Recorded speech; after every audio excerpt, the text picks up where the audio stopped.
Okay, let's start. Welcome to our event on the Red Sea crisis.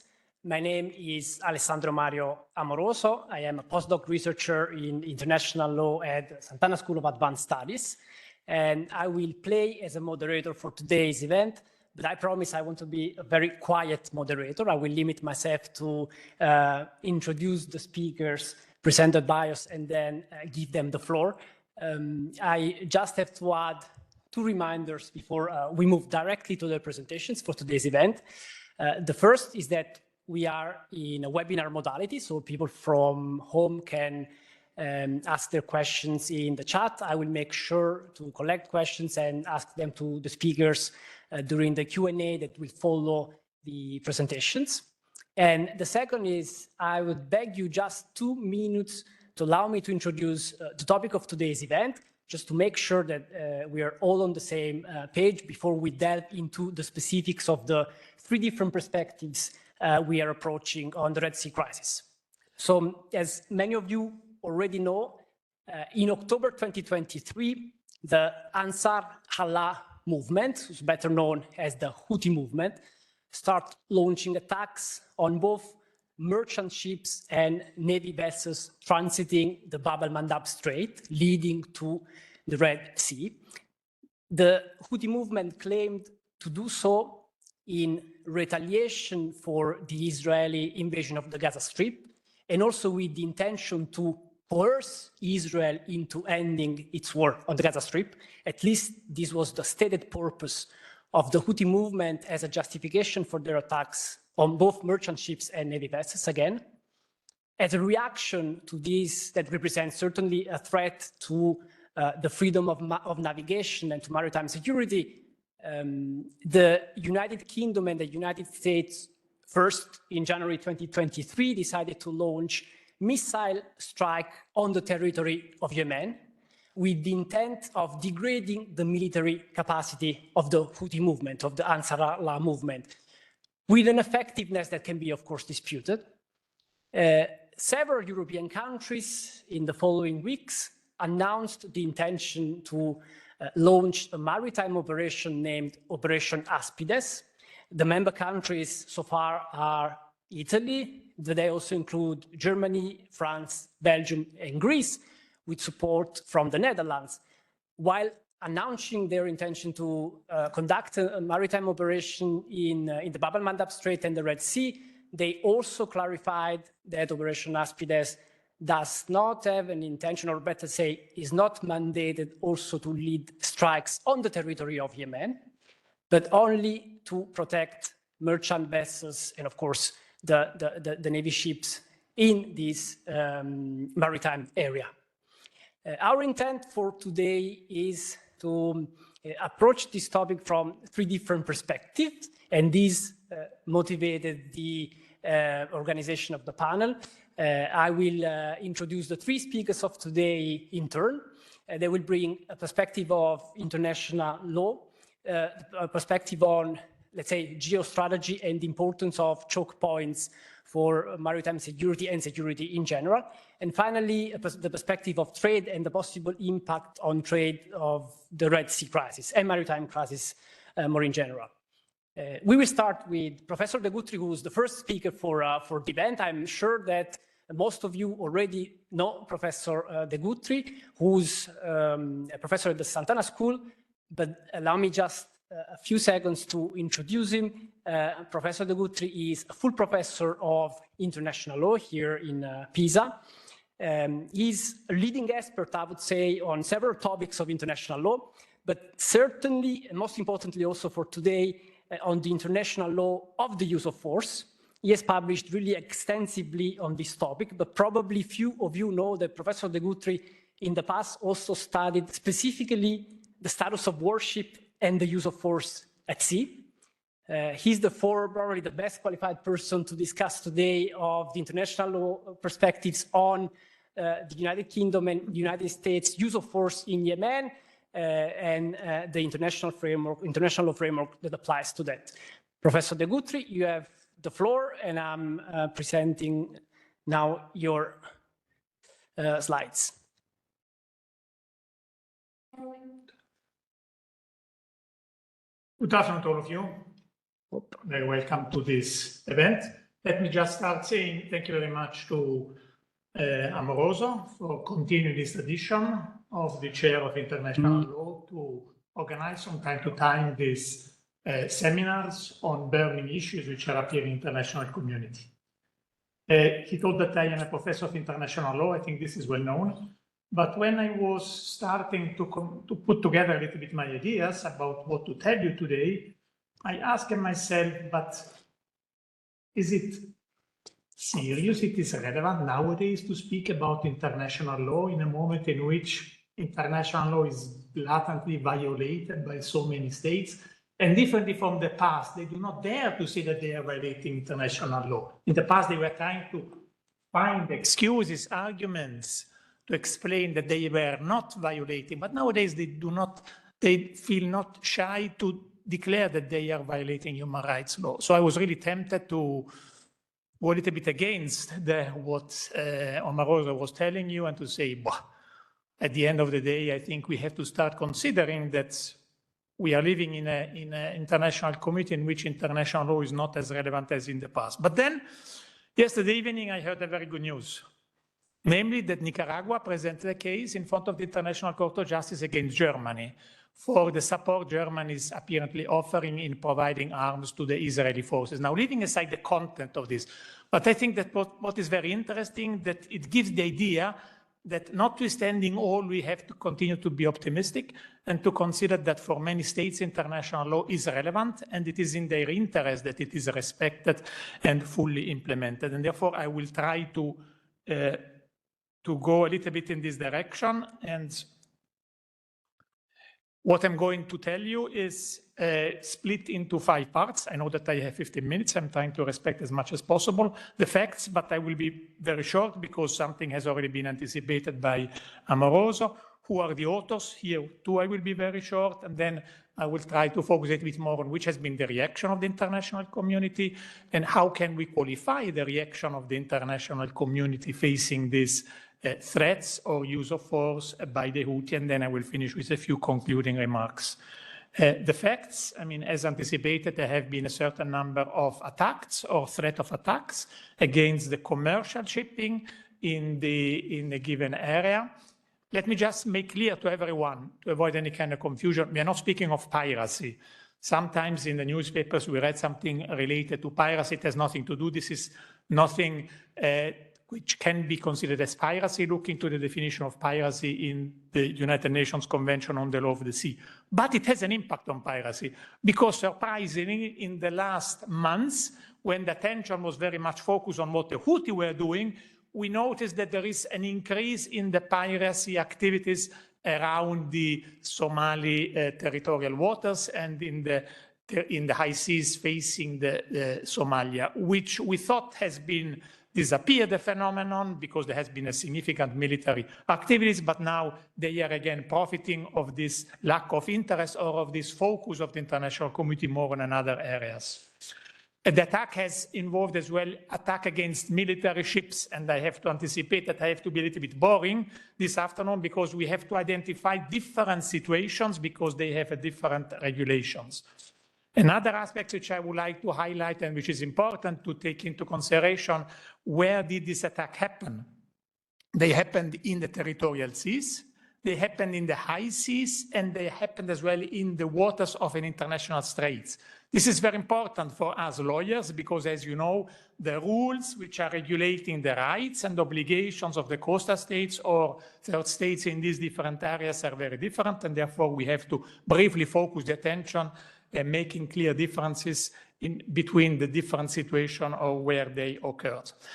Let me just finish this first part, remembering that this is not the first case that we are facing similar situations, and therefore, to a certain extent, looking to the past, we can see some ideas which have been developed by the International Court of Justice, and one of the more well-known cases happened in 1987-88 when the US decided to launch an armed attack against Iranian oil platforms on the basis of the argument that Iran has been the author of attacks against the commercial shipping. So the situation is very similar, which was both US commercial ships and non-US ships. And so they decided to bomb, as they did at a later moment or more recently against the Houthi.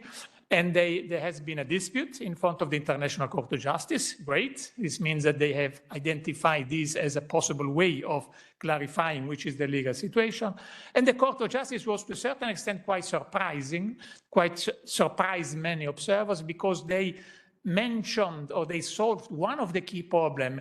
Is it possible to consider an attack against one commercial ship, as it happened in that specific case, as an attack against the state, which is the prerequisite to justify self-defense? And the court said, we cannot deny that this might be possible.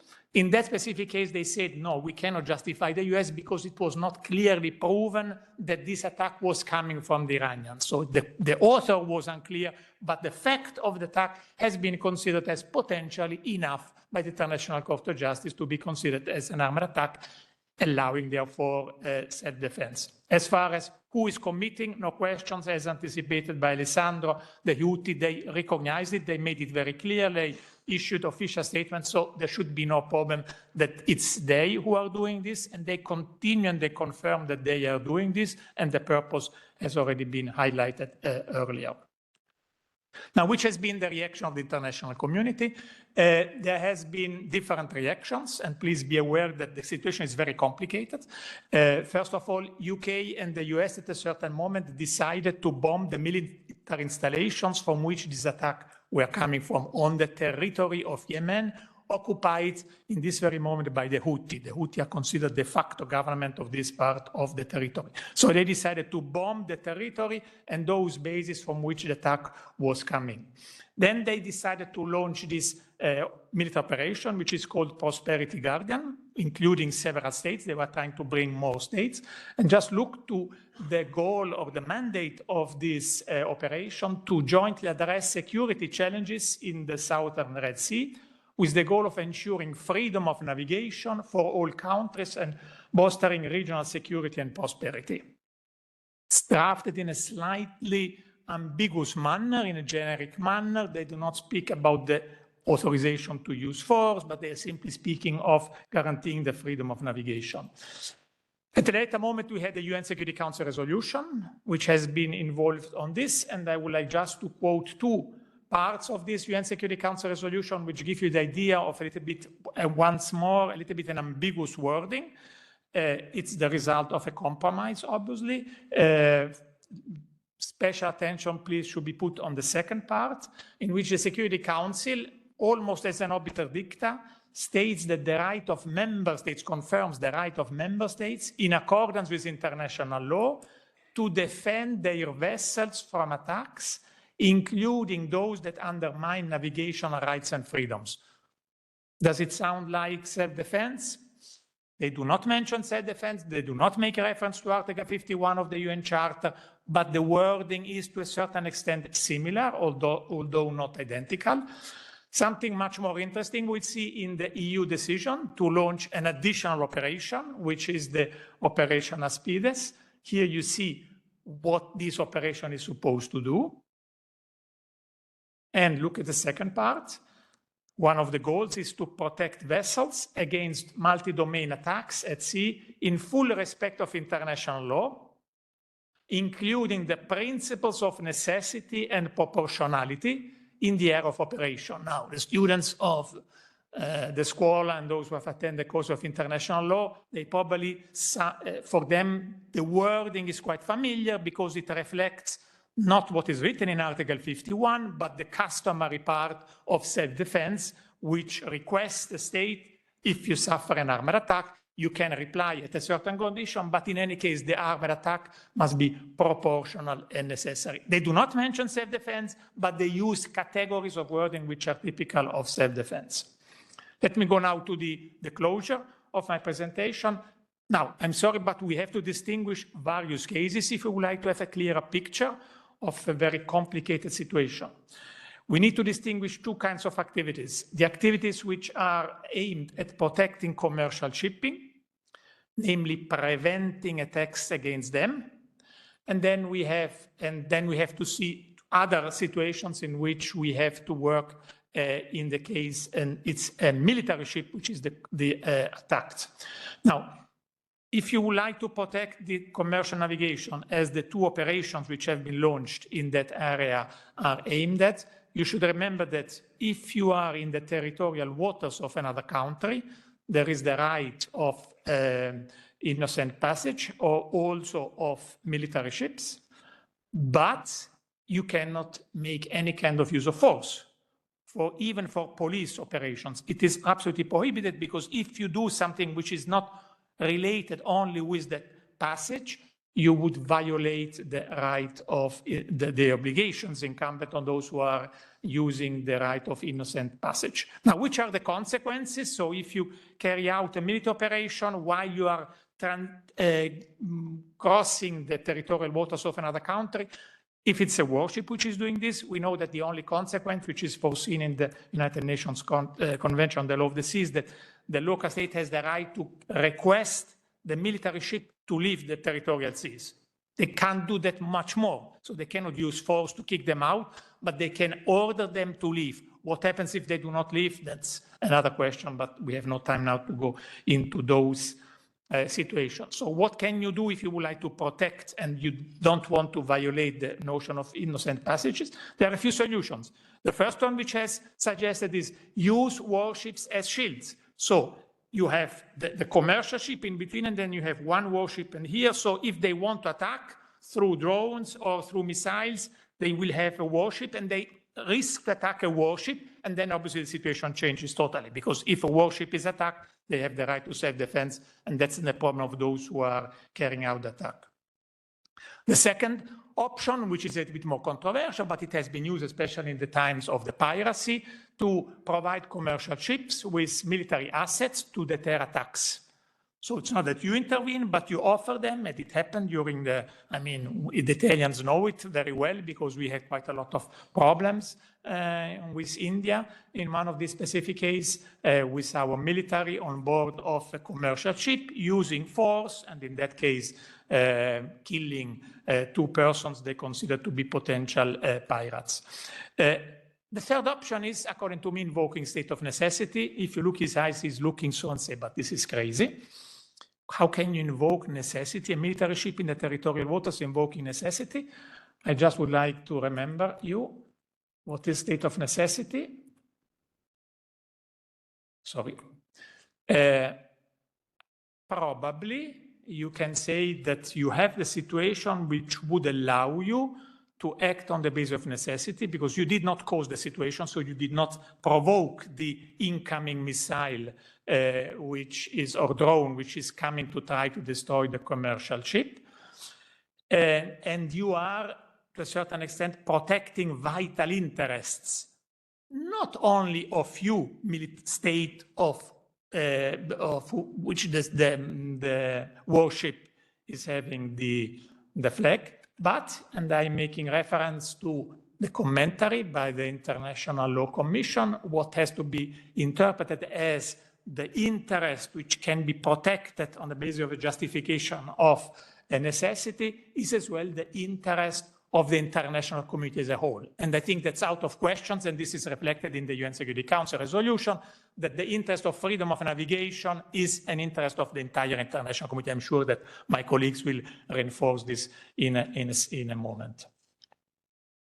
The last possibility is to use the argument of use of force against states sponsoring terrorism, which has been used, as you will remember, in the past. It is not very strong because it continues to be very controversial. Many states have condemned it. Now, let's go to the end. If the warship is in the high seas, so not in the territorial waters of a state, but in the high seas, you need that there is freedom of navigation and not of innocent of passage. I see minor problem if the warship decides to adopt a certain number of measures to prevent a drone to attack a commercial ship, because there is no rule which is violating. In any case, the incoming attack is for sure illegal. Obviously, provided that you do not attack the territory, but you're simply attacking the drone which is approaching the commercial ship.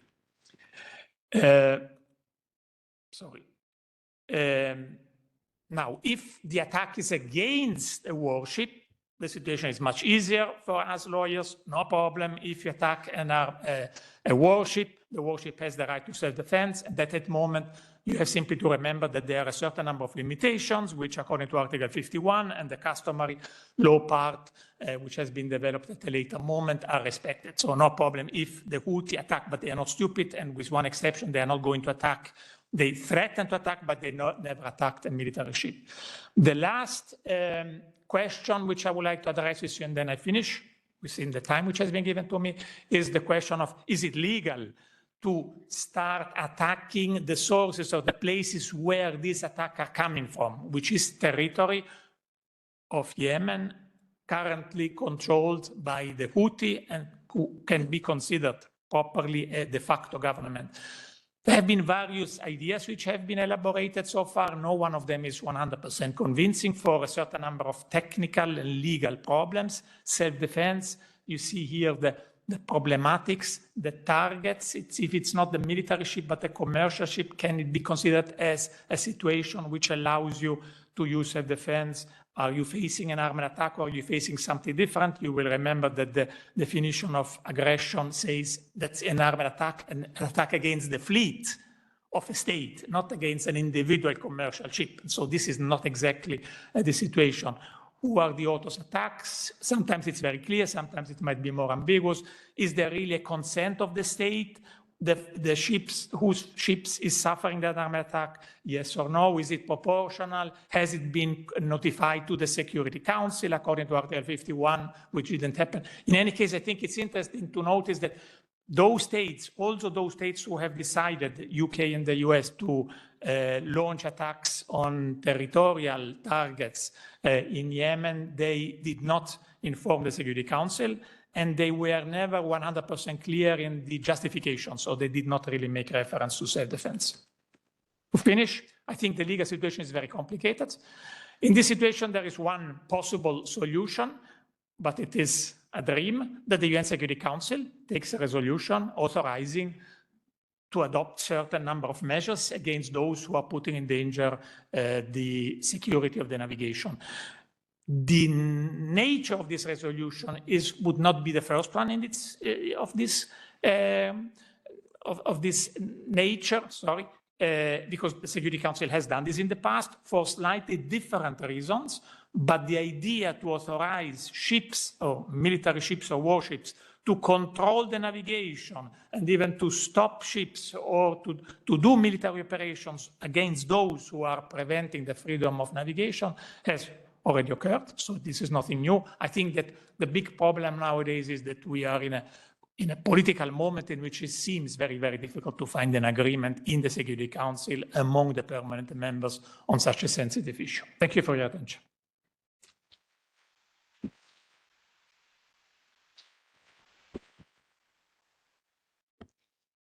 Thank you very much, Professor de Guttry, for your presentation, and especially for bringing to the fore what are the legal justifications for the use of force and the narrative behind it by several actors. And I think on these grounds, we can directly move to the second speaker of today. I'm really honored to introduce Dr. Silvia Colombo, who accepted our invitation. She's a researcher and faculty advisor at the NATO Defense College in Rome, and is also an associate fellow of the International Affairs Institute, l'Istituto Affari Internazionali, where she previously acted as the head of the Mediterranean and Middle East program. Her research focuses on contemporary politics in the MENA region and on the EU and US foreign policy, their role in the conflicts in the Middle East, as well as the implications, of course, for NATO. Among her research interests, there are the relations between the European Union and the countries of the Gulf Cooperation Council. She holds a PhD in comparative politics from Scuola Normale here in Pisa, and a master's degree in Near and Middle Eastern study from SOAS in London. Again, thank you very much. We're honored to hear from you on the geostrategy and the relevance also from the military point of view of maritime choke points. The floor is yours. Thank you very much for this invitation. I hope you can hear me well. I'm really sorry I cannot be with you in person in Pisa, but my engagements here at the college prevented me from traveling. So it's really an honor to share the panel with my co-panelists and to complement the perspectives that have already been shared by Professor de Guttry, with my focus on geostrategic and military, the geostrategic and military dimensions of what's happening around the Red Sea area. Basically, what I'll try to do is to widen the scope and the angle in order to capture, first and foremost, what are the trends and the dynamics that have been growing on around the Red Sea area for quite some time. I guess, and I think that it's important to take this approach in order to understand why the Houthis have decided to wage their attacks in this specific area, what the stakes are, and what possible solutions could be found, also with the participation of other players, i.e. the players that are directly involved in this area. So let me kind of try to give you this. Unfortunately, I haven't prepared a PowerPoint presentation, but you have the map in front of you. I mean, we know what we are talking about. And it's clear that the Red Sea area has been developing and becoming increasingly a hotspot in the Middle East and North Africa geopolitical dynamics in recent years. Why it is the case? Because it strategically connects the Mediterranean to the Indian Ocean through the Suez Canal and the Strait of Bab el-Mandeb. It's as also the other speakers have highlighted or will highlight, it's a key area in regional and global geopolitics because of the interlinkages that exist between global trade, maritime security, military rivalries that predate the current escalation with the Houthis, and geoeconomic competition among a growing set of regional and international players, all of which have all tried to influence to expand their influence in this key area. Another point to be remembered when we look at the map is that the Red Sea connects, two regions, as I said, a number of regions actually, and it's adjacent to the Horn of Africa, which is, geopolitically speaking, part of this Red Sea area. And countries such as Sudan, Djibouti, Somalia, and Eritrea are connected to the geopolitics of the Red Sea per se, and have become new playgrounds in a new scramble for Eastern Africa. So we really understand how this area is crucial for a number of issues and players. So if we look back at the past decade, the Red Sea and the Horn of Africa have emerged as an area in which several players, as I said, have tried to project their influence. Most prominently, we can mention the Gulf countries, who have sometimes been even in competition with one another in trying to project this influence in this area. We can talk about military presence, growing military presence, but also infrastructure investments that have proliferated and have grown on both sides of the Red Sea.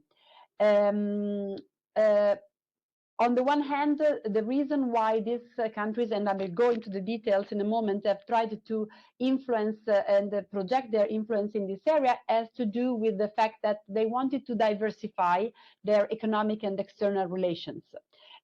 This is very true of the Gulf monarchies, who have seen in the Horn of Africa particularly United Arab Emirates, but also Saudi Arabia, a fertile ground in order to really penetrate into Africa and also diversify their relations from more Western partners, let's say.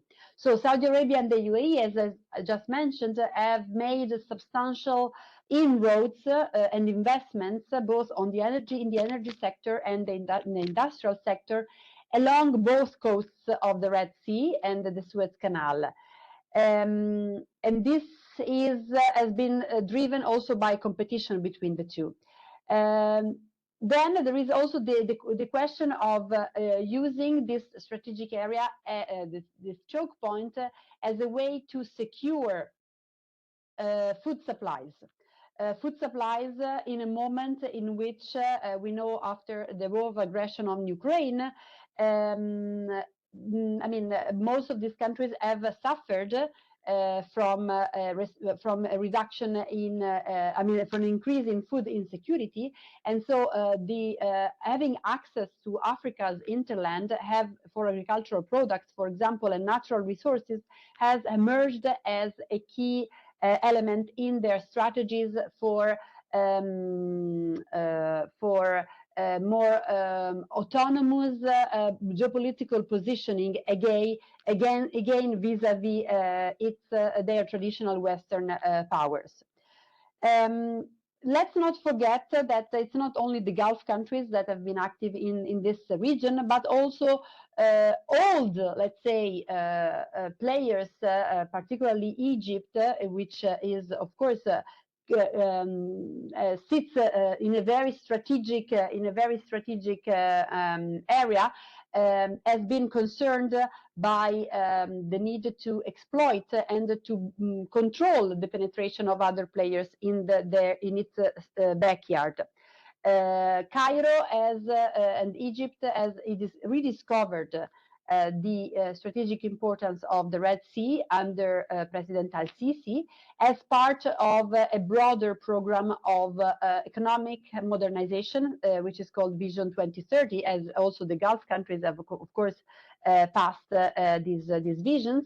And just to give you an example, in April 2021, Egypt signed a $7.5 billion contract to construct a large petrochemical complex, which is the largest one in both Africa and the Middle East, around the Suez Canal area, specifically in the Suez Canal economic zone.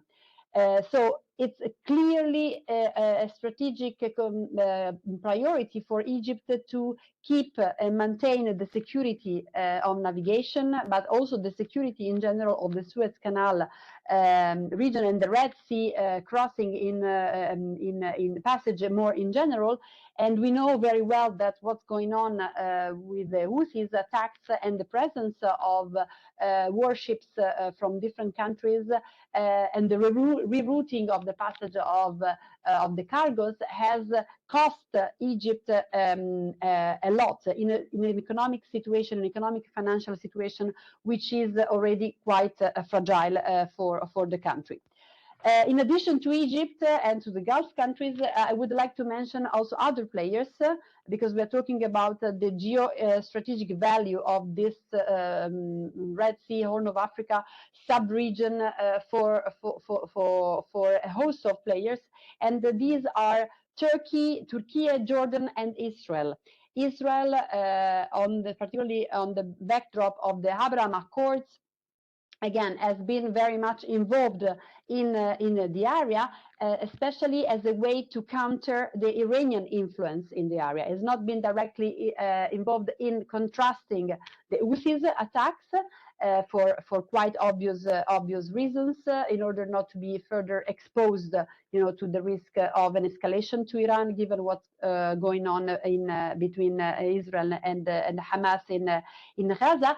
But it's really the Red Sea has become one of the major terrains to confront Iran, and also to court and to partner with Russia in many respects. Russia itself, in view of securing its food and premises in the Mediterranean is looking at the Red Sea as a key choke point to direct and to control global maritime power, and of course, again, with an eye to the African defense markets. Given the number of deals, arms deals and military assistance packages that have been concluded by, the semi-private military company Wagner in Africa. So last but not least, and I'm coming more to the a couple of conclusions on the Houthis crisis in particular. We cannot forget China, of course, which is again a very important geopolitical actor in the area, which considers the Red Sea area as a transit passage into Africa, in the Horn of Africa in particular, as part of its Belt and Road Initiative. And so after having secured control of ports on the Indian Ocean, the Persian Gulf, China is, of course, looking not only at the Mediterranean in terms of the control for infrastructures, but also at increasingly so at the eastern part of Africa, and the Red Sea becomes, as I said, a key strategic passage point. I mean, the area is very fragile because of the overlapping but also clashing interests of all the actors I've mentioned. It's not new that the conflict in Yemen and the spillover of the conflict in Yemen has manifested itself in the Red Sea, and that has threatened really the stability of this area. It has become increasingly militarized. This has been the response of many of the players I've mentioned. For example, the GCC countries have built over the past 5 years outposts and military bases on the western part of the Red Sea. For example, in the UAE, have built an important base in Assab in Eritrea, which has been used extensively in the context of its military campaign in Yemen. The militarization of the past few months, however, has reached a new peak, and actually what has also created is a new form of destabilization to the Horn of Africa itself, in a context in which, due to the confrontation around the Nile Basin and the Tigray War in Ethiopia, and the proxy conflicts that are going on in Somalia, this is adding new layers of complexity in this geopolitical region. I guess it's important to conclude to look at a little bit at the strategy of the Houthis and how the strategy of the military strategy of those that try to confront it are what kind of responses they have put in place. And my conclusion is that if we look at this geostrategic map and the military dimension of this Red Sea crisis, the Houthis stand out victorious for the time being. They've already achieved a lot in terms of destabilizing the region, the passage, and they are doing that in a way that is sending also a clear signal in terms of the broader Middle Eastern region. In terms of the way in which we have reacted, the international community has reacted both with the ASPIDES mission and with the targeted attacks by the US and the UK, the British warships. It's clear that I mean, although there are claims that many attacks by the Houthis have been stopped and prevented, many thanks to this military presence, one could argue that this strategy is actually going to increase to some extent the radical factions within the Houthis, which have increased and really taken root in Yemen in a way that really prevents us from talking about a solution to the Red Sea crisis without addressing broader geopolitical crisis in the region. And so, despite the fact that the narrative of the Houthis is yet to say, of course, to say that these attacks are in retaliation for what's going on in Gaza. It's in terms of the short term, it's very important to decouple this narrative from the situation, specific situation in the Red Sea, because otherwise it will not be possible to stop this, and actually we run the risk of having a further escalation in the coming months. At the same time, as I tried to say, given the geostrategic complexity of this region and the stakes of multiple players, there is the need to address both the Yemeni issue. We know that the truce in Yemen has been jeopardized significantly exactly because of the confrontation between the Houthis in the Red Sea and the Western response. And of course, there is the need to address the broader situation in the Levant, in the Middle East, with Israel and the Palestinian conflict that is still ongoing. Of course, this is how to do that. It's a subject of another discussion, but this is the only way in which we can take out some of the levers that the Houthis are using to wage these attacks and to enjoy, let's say, support among the public opinion in many among its supporters, of course, and also among, to some extent, the public opinions of the countries that I mentioned. Of course, the governments are very worried, starting from Egypt, the Saudi Arabian government regime, and the UAE, of course.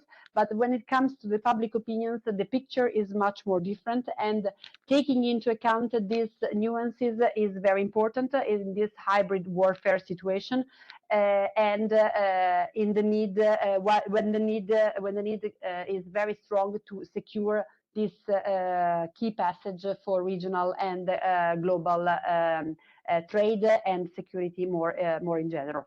I'll stop here, and I will be happy to continue this discussion with the other panelists, and of course to take any questions that you might have.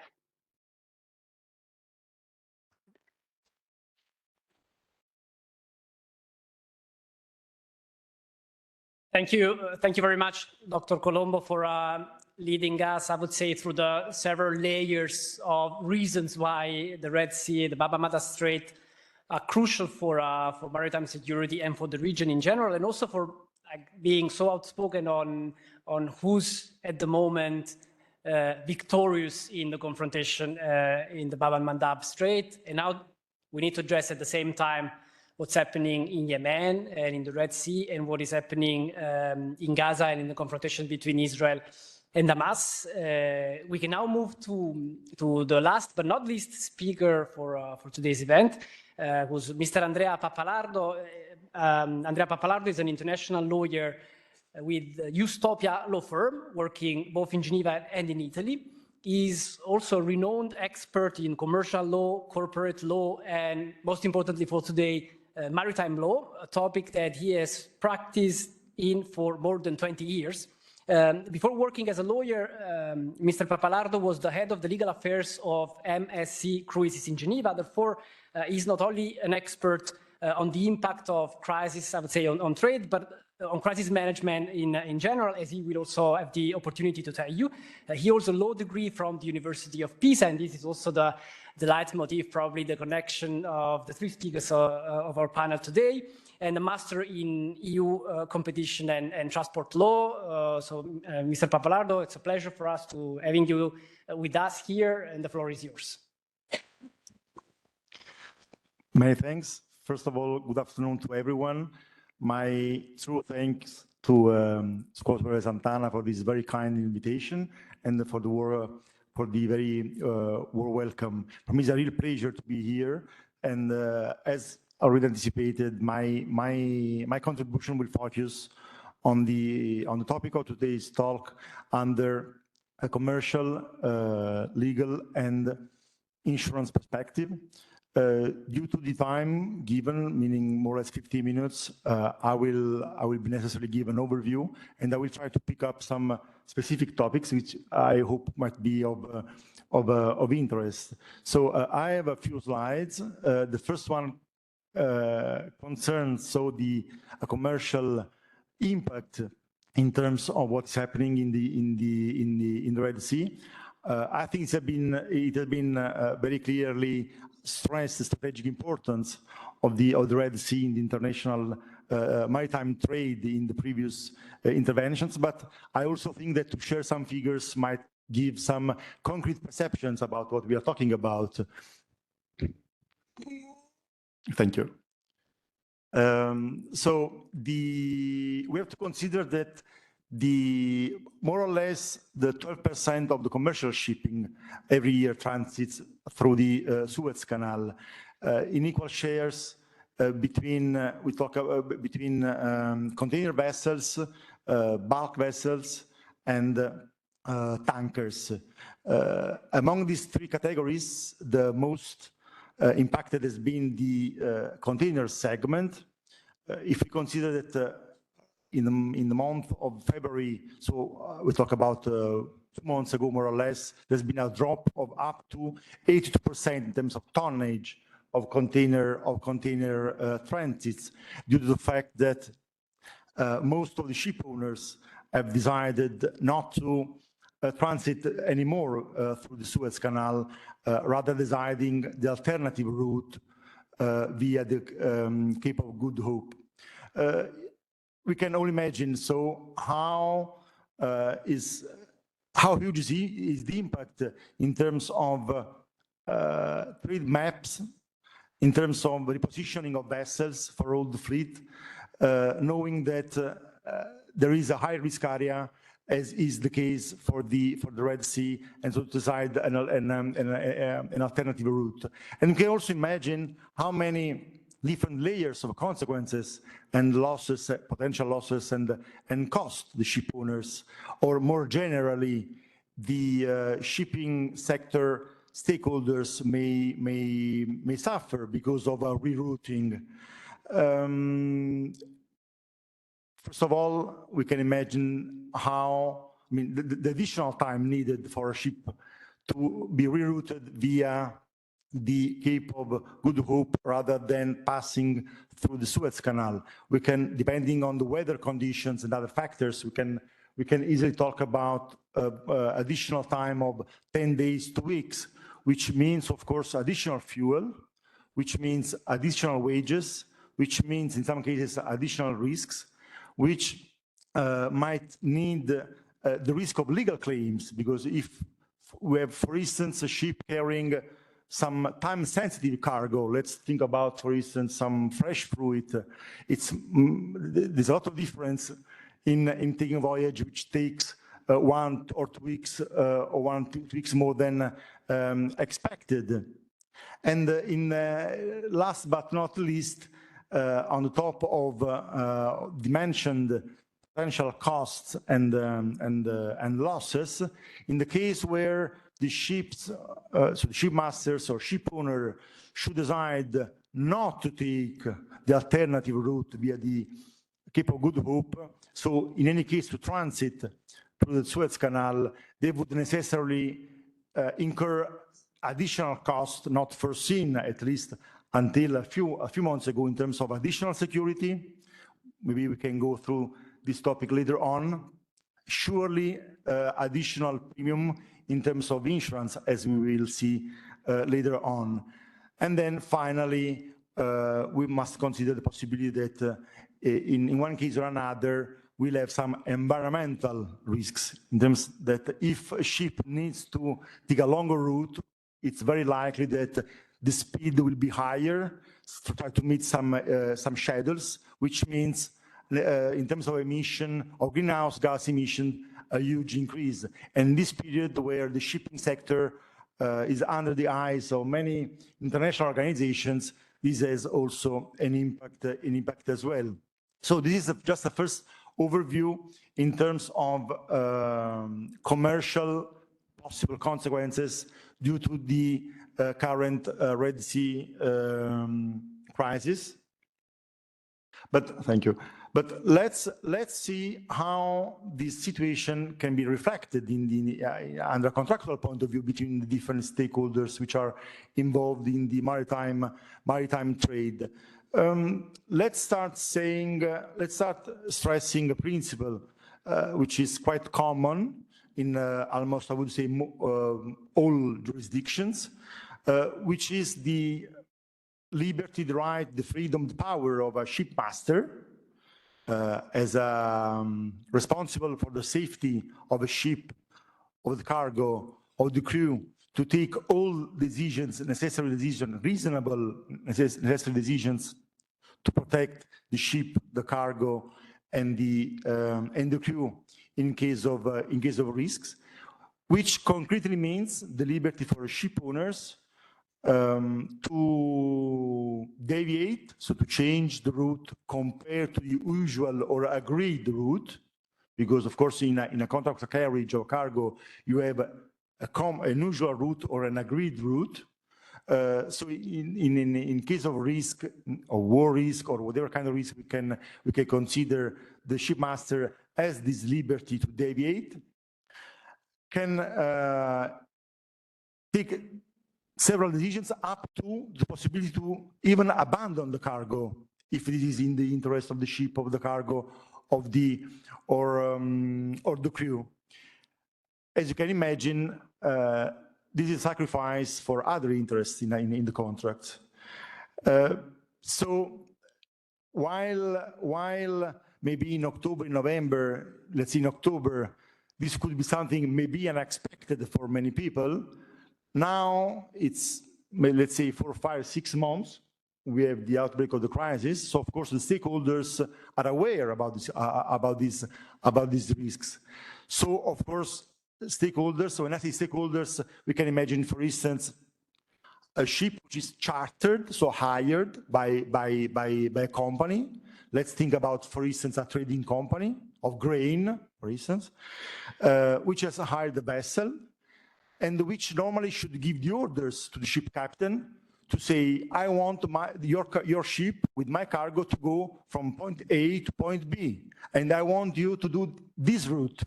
And I want you, talking to the ship owner and to the shipmaster, to go maybe through the high-risk area. So what happens in this case? As long as this risk has been discussed between the parties, so negotiated between the parties, it goes without saying that the ship owner and the shipmaster do not have the same liberty I was mentioning earlier. They cannot decide without any consequence to deviate or to abandon the cargo, so to take decisions which are detrimental to the cargo interest. So in that case, of course, we will need necessarily to go analyze the wording of the clause to see actually what the parties have agreed. So in that case, of course, we must necessarily start from the analysis of the clause. In that context, what is relevant to consider is whether there has been a significant alteration of the risk between the time the clauses have been negotiated and concluded and the actual performance of the voyage. In case where we have had an increase of the risk, we come back to what I was saying before, to the basic principles which give the possibility to masters and ship owners to exercise some liberties, such as deviate or take other kind of decisions. But which is the really crucial point in light of which ship owners and ship masters have these liberties? The crucial issue is really the reasonable assessment of the risk from the ship owners and ship masters' point of view, which must be based on reasonable, objective criteria rather than based on evidence rather than speculation. This is, of course, a matter which, in case of dispute, will need to be analyzed by a court. But let's say that such assessment is absolutely crucial. But with whom this assessment is done? In that case, the ship owners, ship masters have a certain number of persons, companies, or stakeholders. We don't discuss this, starting from the insurers, which at the end of the day will absorb a big part, if not all, the cost in case of problems. And it's not a coincidence whether on a continuous basis there is a committee, which is the War Risky Committee, which is composed by a certain number of insurers and underwriters, which assess on a daily basis which are the main risky area in the world. So apart from the decision in terms of premiums, whether it increases or not, also to give recommendations and indications about the measures to take to mitigate the risk. This is something which maybe we can see later on.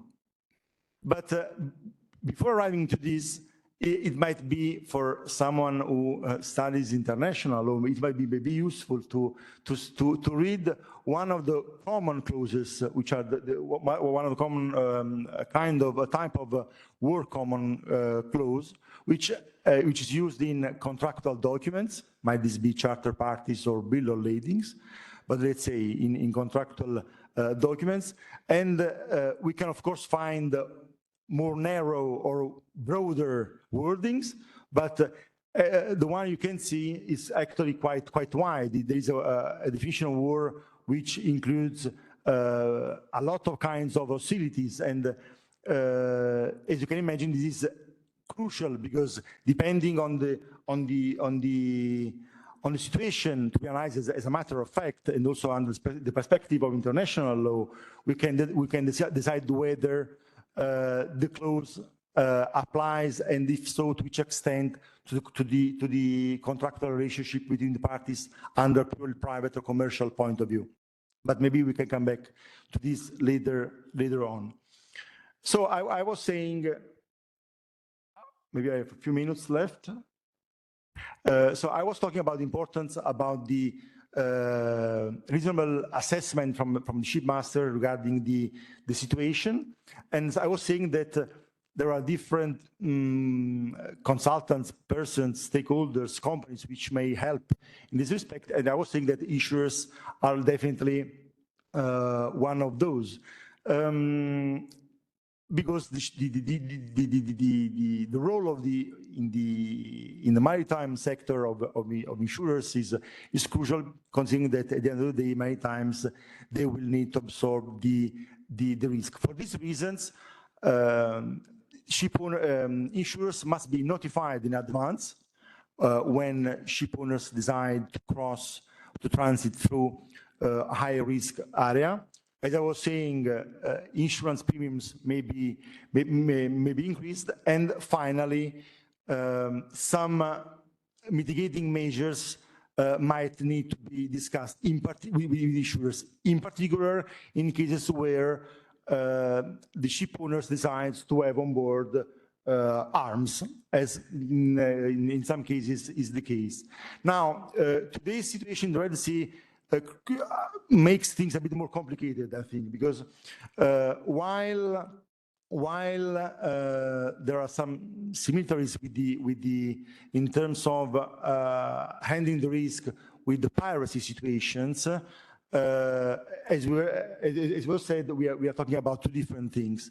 So, in some respects, if we consider, for instance, some best practices which can be used or implemented by ship owners and ship masters, so to prevent, deter, reduce the risk of piracy or piracy attacks, some of these measures can be used also maybe in the current situations to the extent where we have manned attacks.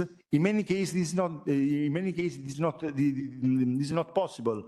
If, for instance, go if, for instance, we go through this short list of measures which were thought actually in particular for piracy crisis, some of them can be maybe applicable even today.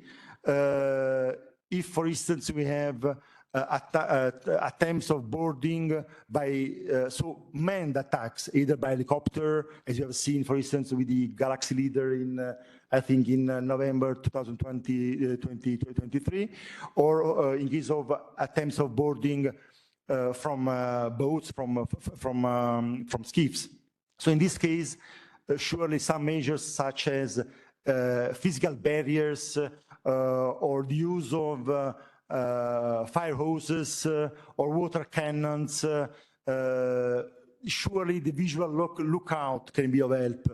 To have the automatic information system on can be of help, but definitely in case of attacks with unmanned vehicles, with drones, with missiles, as is often the case today, many of these measures will not be, I believe, effective.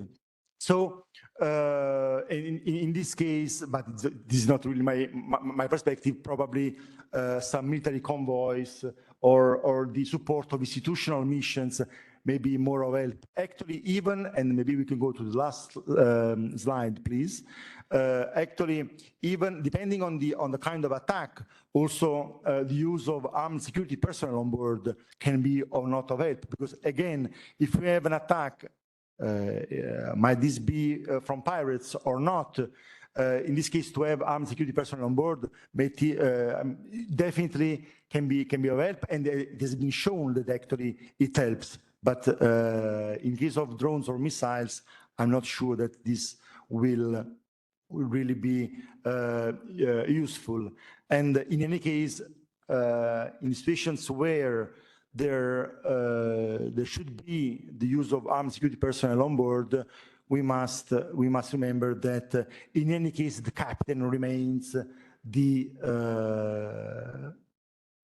person who takes the final decision responsibility, even to use violence and the arms according to criteria of gradation, reasonability, proportionality, and necessity, as is in the case of self-defense. This is quite a hot topic and under different points of view. The last thing to say, and then maybe I will give the floor back to the moderator. Among the different implications of the use of armed security, in general, arms on board, there is the need to assess the legitimacy of the use of arms, the storage of arms, the transport of arms on board, according to the different states which are concerned, starting from the flag state, but also including all the coastal or littoral states which are concerned by the transit, which might have different, as often have, different legislations and disciplines in this respect. In any case, again, just to end with this, it remains crucial, the pre-voyage assessment done by the ship owner and ship master as a matter of prevention. Thank you.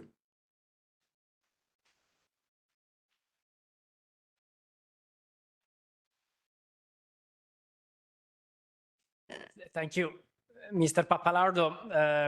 I think many of us were not aware, including myself, for example, of the role of the War Risk Committee that definitely also have an impact on issues of public international law. And I was really interested in your reflection on the possibility to switch some of the measures used in piracy, in the contrast of piracy, to the contrast of this kind of hybrid threat, as we're seeing in the Red Sea. And the role, hearing about the role of shipmaster and how decisive they are, is definitely fascinating. But I don't want to take too much of your time, and I would definitely give the floor to you to address any kind of question to the speakers. So feel free to raise your hand, and again, those who are attending online can ask the questions in the chat, and I will collect them and post them to the speakers. Are there any questions?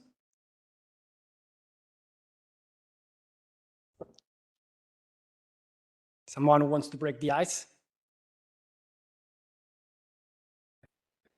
Sure, again.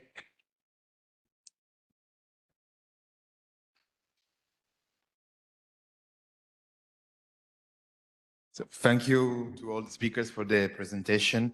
I have a question which is mainly for Professor de Guttry, but of course, the floor is open to everyone who wants to jump in on this one. The question is, like you mentioned on the state of necessity, like an interest of the international community as a whole as a justifying basis for claiming the existence of the state of necessity. And my question is, what is the this interest of the international community that can be used in this scenario to justify the state of necessity? Is the safeguard of the commercial transit, the trades among states, or is security in a specific area, which is the reason justifying the existence of this international community interest? Thank you. Let's maybe collect a few questions so the speakers can address them together.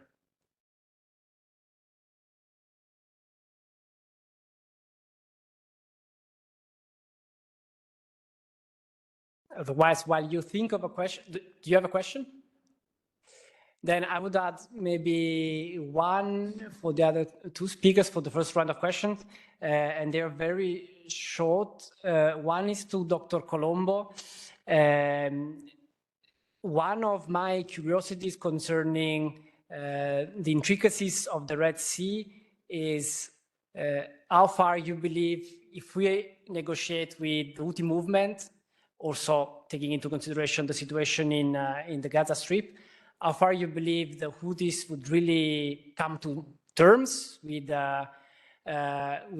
Western powers intervening in the Red Sea, or do you believe that they have discovered a great leverage of their territorial position on the Bab el-Mandab Strait, so great that the risk of their intervention on freedom of navigation, on maritime security will live longer than the Gaza Strip, the war in Gaza, so we can expect even in the future new crises in the Red Sea? And one question maybe for Mr. Pappalardo is, you mentioned that there is the possibility to terminate contracts in case of deviation through the Cape Horn. I just have, since I'm mostly an IHL lawyer, an interest in knowing what happens if an unexpected war erupts. Is this also cause for blunt termination of contract, and if this is accepted? And if you don't have any further question, I will maybe ask the speakers to intervene, maybe in the same order as the questions were asked. So first, Professor de Guttry, the floor is yours. Thank you for your questions. I was fearing a much more difficult question. I think that if you look to the definition of the commentary of the ILC, draft articles on responsibility of states, I think that it is quite evident that the essential interest of the international community would be the freedom of navigation, even more than the innocent passage, or if you would like to add it, to make it even a little bit more complicated from a technical point of view, the right of transit, unimpeded transit in the international straits. So I think that this is a fundamental interest of the entire international community, because every state, and I think in the previous presentation, it was very clear that there are many stakeholders and interested stakeholders in the area. And I think that this is quite a good argument which would resist to defining that this is an essential interest of the entire international community. I have a little bit more doubt about what I mentioned you in a provocative manner concerning the possibility to use the state of necessity under other aspects, but as you did not ask me, I'm not going to go into the details. Dr. Colombo, if you want, you can jump in. Thank you. Yeah, thank you. Thank you for the question. I mean, I'm not in the position to address the question about the state of necessity, but I've listened to the other presentations, very interesting ones. So about your question, Negotiation with the Houthis and versus them having found leverage to use against us. Well, I would say that first of all, we have to be aware of the fact that the Houthis do not represent a monolithic group. I mean, we speak generally about the Houthis, but I mean, the situation is much more complex. There are really groups, factions, families, clans. I mean, the situation not only in Yemen, but in the whole area is much more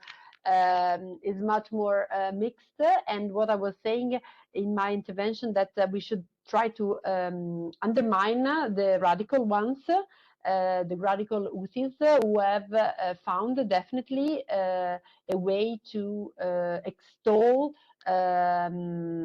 gains, also of economic nature,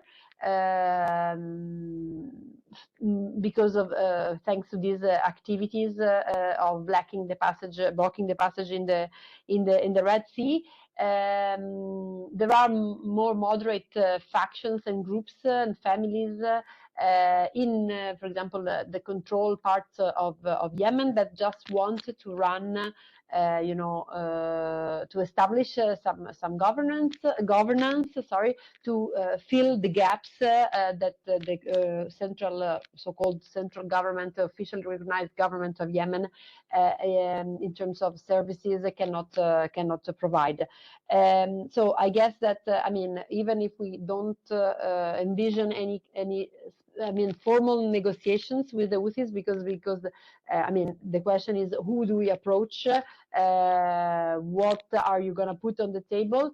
I think that there is still a way in which we can neutralize or tame some of the rhetoric that they expose, i.e. the fact that they are waging these attacks because of the connection to the war conducted by Israel in Gaza, and really by working more in Yemen and trying to continue on the de-escalation in Yemen, and in also the dialogue that has started already between Saudi Arabia and the Houthis.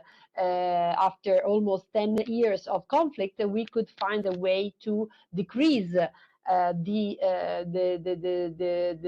shift this the gains that they would want to extract by acting in the Red Sea. I think that the role of the neighboring countries is also very important, and so hence why I mentioned all the host of players, because the interest of the Egyptians is, for example, for the safe passage, uninterrupted passage through the Red Sea and the Suez Canal, is of course something that could put them in the position also to reach out to some factions among the Houthis to show them that they are not ostracized completely, they are not completely isolated, because this is going to make things worse instead of helping us. Thank you very much. Sorry for the very straightforward question, but thank you for your very clear answer, and also for giving a positive outlook about the possibility of solving this crisis, or at least facing it. I will just now turn again to Mr. Pappalardo. The floor is yours.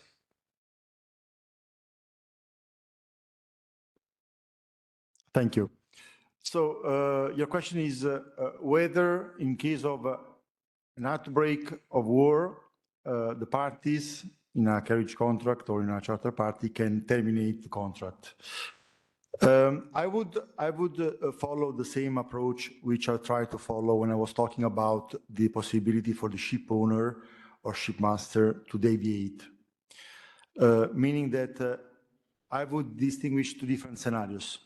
The first scenario is when you have a specific clause which addresses the issue. In such a case, you will need, of course, to analyze the clause. And in this respect, as we have seen earlier, you might have different wordings starting from definition of what is a war. So to trigger actually the discipline.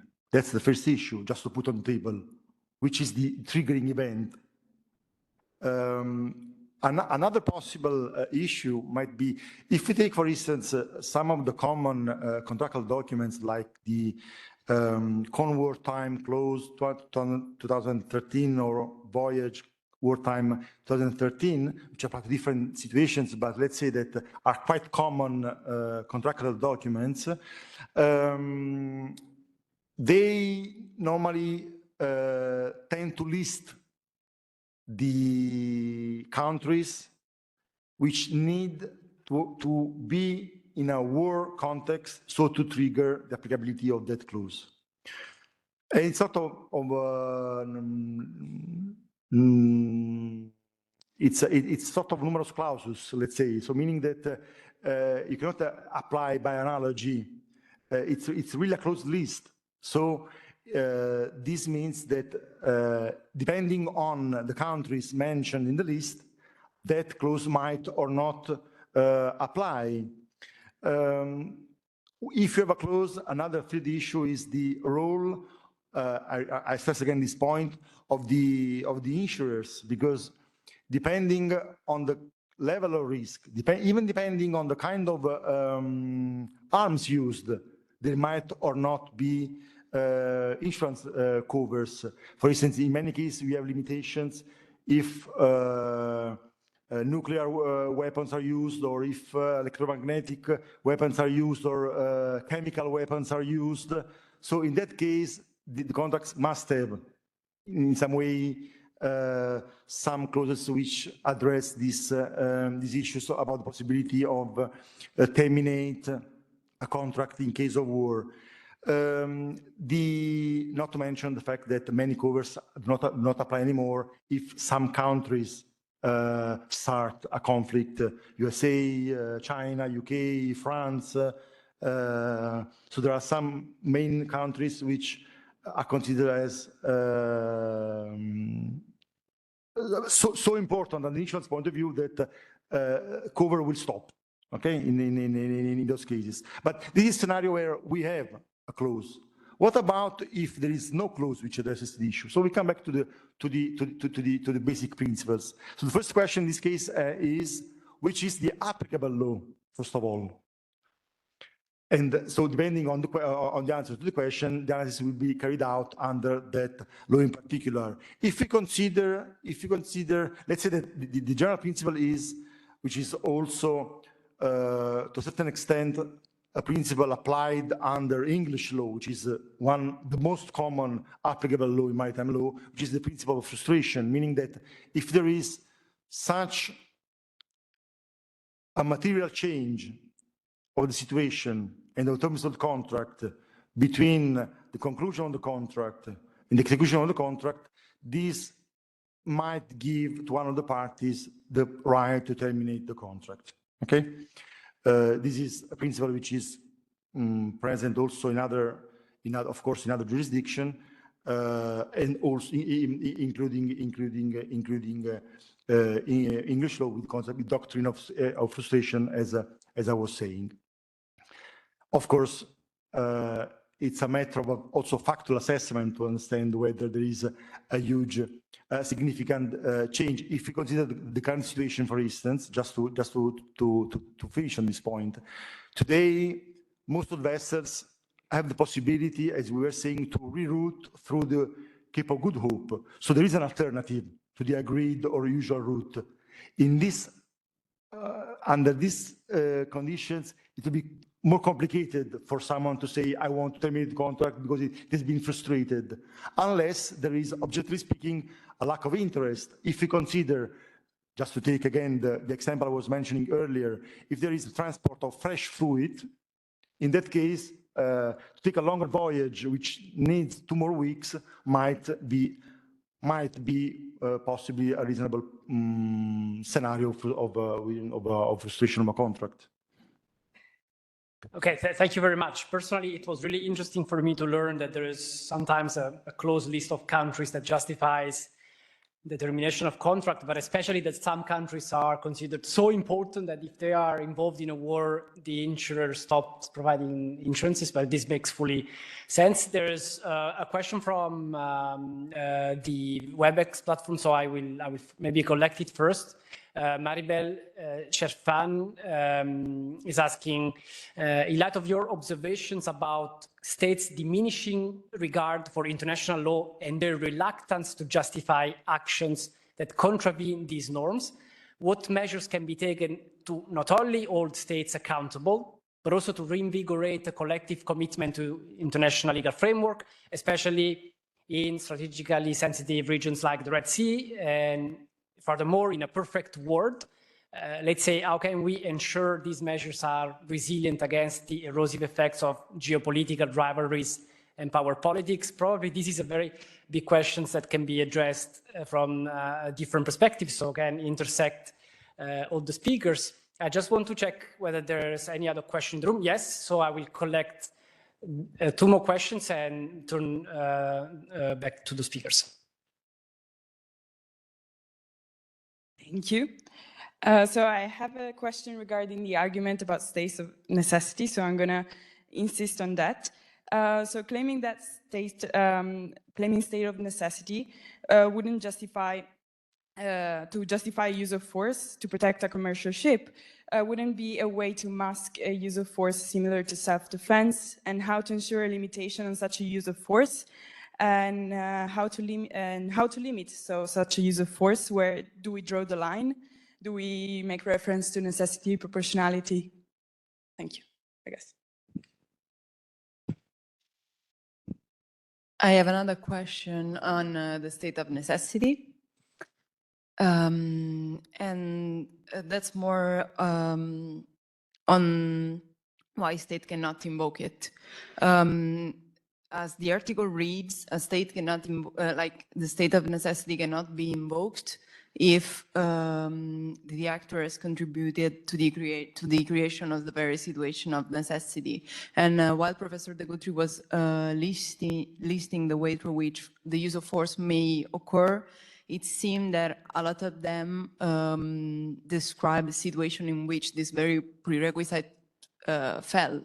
For example, placing a military ship in within an asset of the Houthi and a cargo ship that the Houthi were trying to attack. So my question was if Professor de Guttry could elaborate more on this.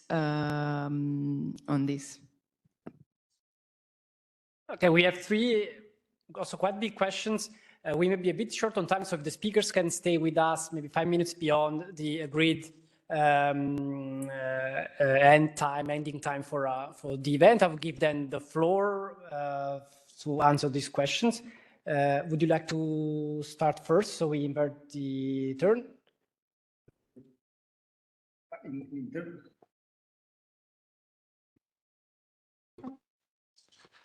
It will be not easy to answer to that question, because I understand it's a pure question on international law regarding the state of necessity.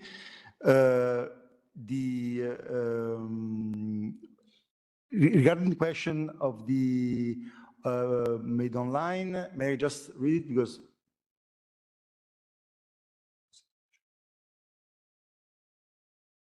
the state's division here.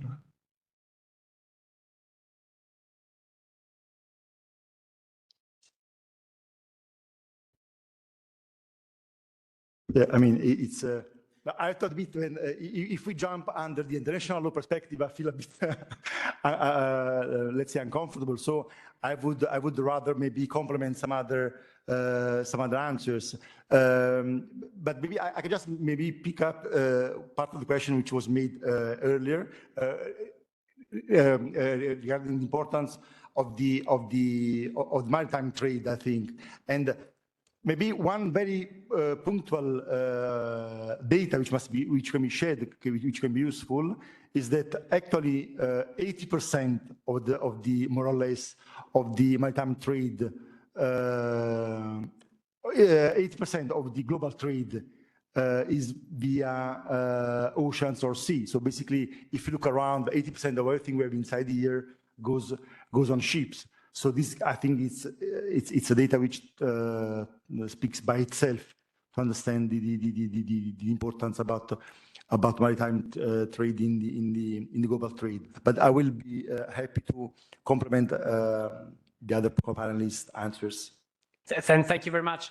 Definitely, I believe the figures tell something about the necessity to intervene. But I would ask Dr. Colombo, Professor de Guttry, whomever wants to jump in the conversation. Maybe Dr. Colombo, if you want to have a word on these questions. Yes. Yeah, my final word is that, I leave the questions to the Professor de Guttry because I think he's the only one who can address them properly from the point of view of international law. However, I want to stress again the point that, this discussion is very, very healthy, very important. To know what instruments and what levers also the international community has to address the situation in a moment in which we have already embarked in a military response to some extent, or in a response that, like the EU mission envisages, is about patrolling, detecting, and making sure that there is not an escalation. I would argue again that all these instruments, all these measures are okay. In the short term, it's a question of stopping reestablishing the order and ensuring the free and uninterrupted passage through the Red Sea. However, if we want to look more to the longer time perspective and we want to make sure that this solution becomes sustainable and really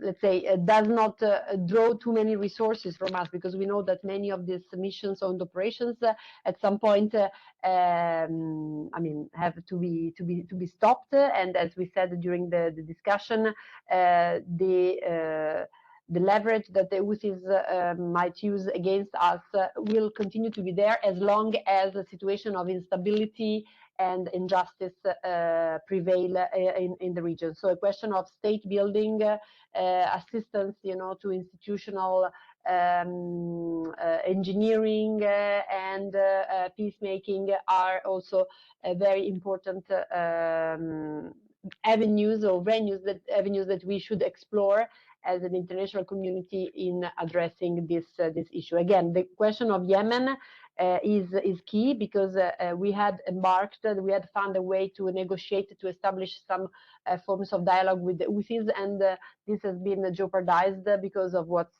going on, what's been going on in the past few months in the Middle East at large. And I think that our main objective should be to resume and find a new channel of dialogue, even with these actors with which we are not very comfortable, but are become our interlocutors, and we have to deal with them. Thank you, especially for this, I would say, reality check on this situation. To end our conversation, I will now give for the last time the floor to Professor de Guttry to answer the questions. Thank you. Thank you again for the questions. The first question is the $1 million question. How can we guarantee the full respect of international law?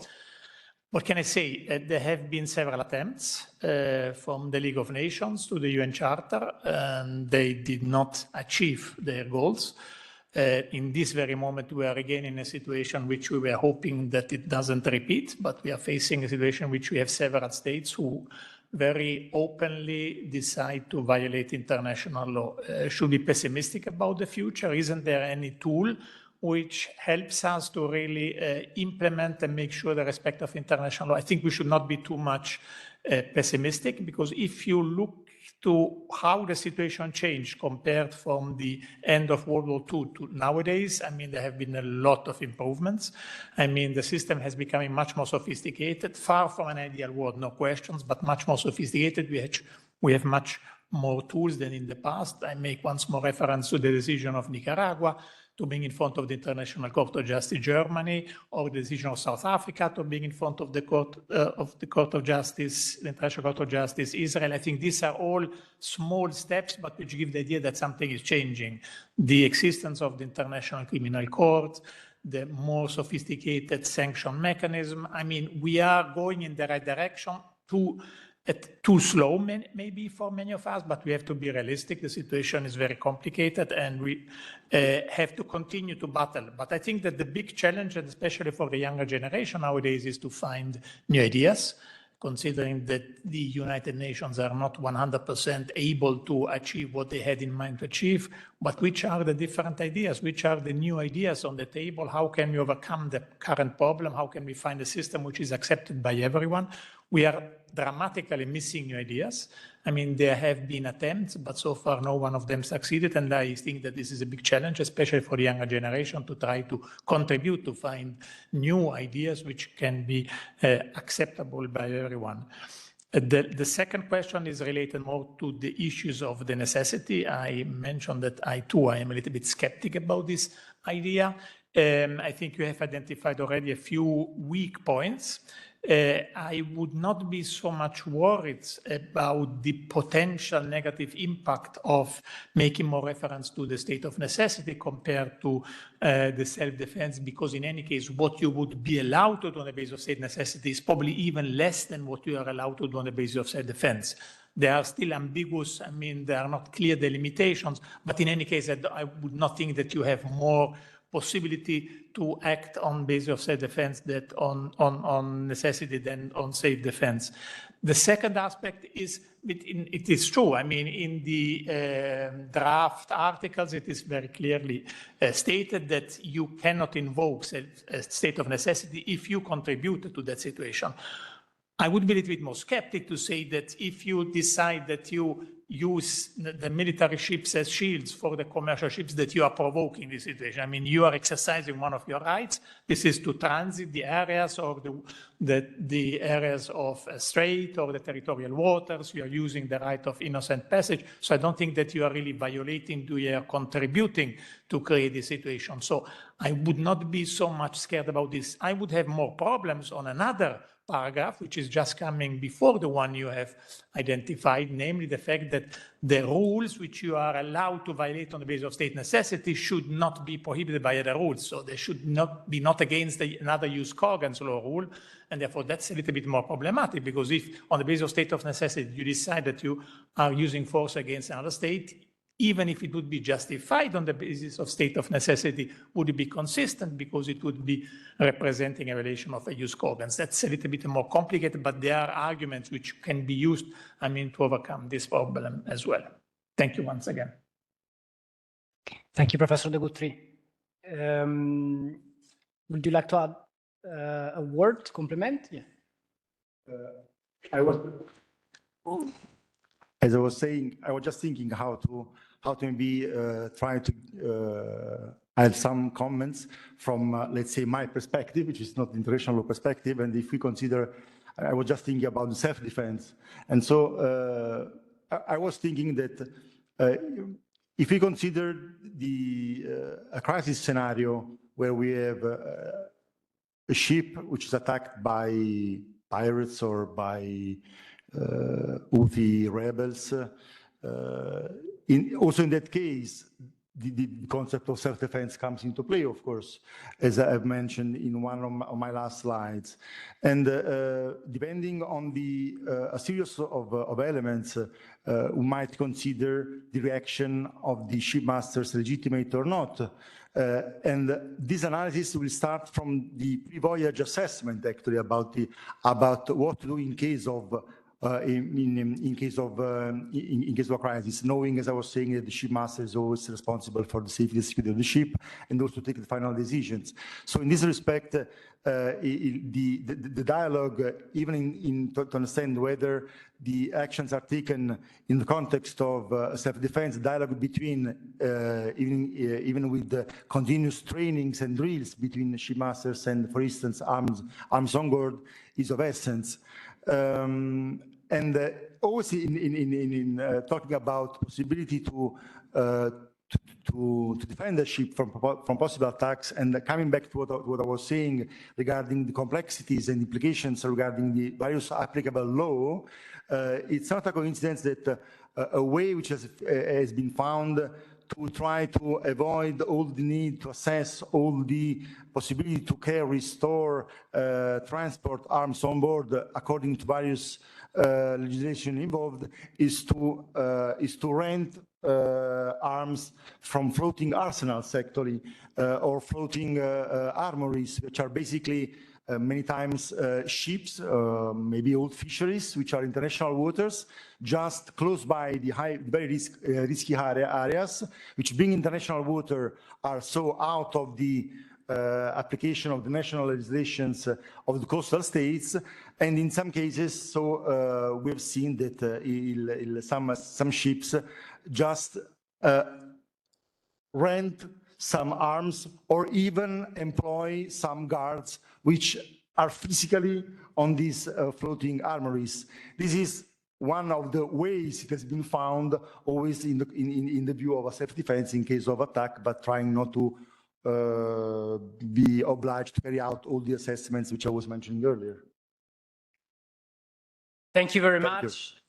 Also, thank you for some words of hope that appeared addressing this topic that I understand is incredibly intricate. We try to, again, face it, bringing three different perspectives. I hope that they were helpful for you to delve a bit deeper and have a clearer point of view on what's going on. Thanks especially to our three speakers. Thanks to Dr. Colombo for being with us from Rome. Thanks to Mr. Pappalardo for joining us in Pisa, and to Professor de Guttry for being always available. And thanks to all of you for attending. You will find the recording of this conversation on the YouTube channel of Scuola Sant'Anna in case you're interested. And please also spread the word to people who may be interested in following it. I wish you good evening and see you to our next event. Thank you. Thank you. Goodbye.